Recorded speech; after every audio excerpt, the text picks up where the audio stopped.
ಚಿಕ್ಕಬಳ್ಳಾಪುರ ತಾಲೂಕಿನ ಗೊಲ್ಲಹಳ್ಳಿ, ಗೊಂಗಡಿಪುರ, ಇಟ್ಟಪ್ಪನಹಳ್ಳಿ ಸೇರಿದಂತೆ ಸುಮಾರು ಪಂಚಾಯಿತಿ ಹಾಗೂ ಗ್ರಾಮಗಳಿಗೆ ಭೇಟಿ ನೀಡಿ ಜನರ ಸಮಸ್ಯೆಗಳನ್ನು ಆಲಿಸಿ ಸ್ಥಳದಲ್ಲಿ ಆಗುವ ಕೆಲಸಗಳನ್ನು ಬಗೆಹರಿಸಿದ್ದಾರೆ. ಈ ಬಗ್ಗೆ ಶಾಸಕರು ಮಾತನಾಡಿದ್ದಾರೆ. ಈ ಕಾರ್ಯಕ್ರಮ ನೆಲದ ಮೇಲೆ ಕುಳಿತು ಜನರ ಕಷ್ಟಗಳನ್ನು ಕೇಳುವ ಕಾರ್ಯಕ್ರಮವಾಗಿದ್ದು, ಸ್ಥಳೀಯವಾಗಿ ಹಳ್ಳಿಗಳಲ್ಲಿ ಚರಂಡಿ, ನೀರು, ಲೈಟ್ ಕಂಬ, ಖಾತಾ ಸೇರಿದಂತೆ ಇನ್ನೂ ಹಲವು ಸಮಸ್ಯೆಗಳು ಗಮನಕ್ಕೆ ತಂದಿದ್ದಾರೆ. ಅವುಗಳನ್ನು ಪರಿಹರಿಸುವ ಕೆಲಸ ಮಾಡುತ್ತೇನೆ ಎಂದರು.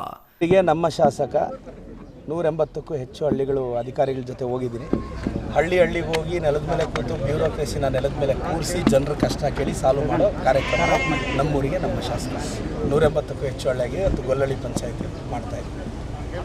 ಡ್ರೈನೇಜ್ ಸಮಸ್ಯೆ, ಖಾತಾ ಸಮಸ್ಯೆ, ಎಲೆಕ್ಟ್ರಿಸಿಟಿದು ಪೋಲ್ಗಳ ಸಮಸ್ಯೆ ಮತ್ತು ಕೆಲವು ಹಳ್ಳಿಗಳಲ್ಲಿ ಬಂಡೆಗಳ ಮೇಲೆ ಮನೆ ಇದೆ, ಇದ್ರ ಸಮಸ್ಯೆ ಹೇಳಿದ್ರೆ ಅದನ್ನೆಲ್ಲ ಪರಿಹರಿಸೋ ಪ್ರಯತ್ನ ಪಡ್ತೀವಿ. Thoudanahalli Ramesh, CTV news, Chikkaballapur.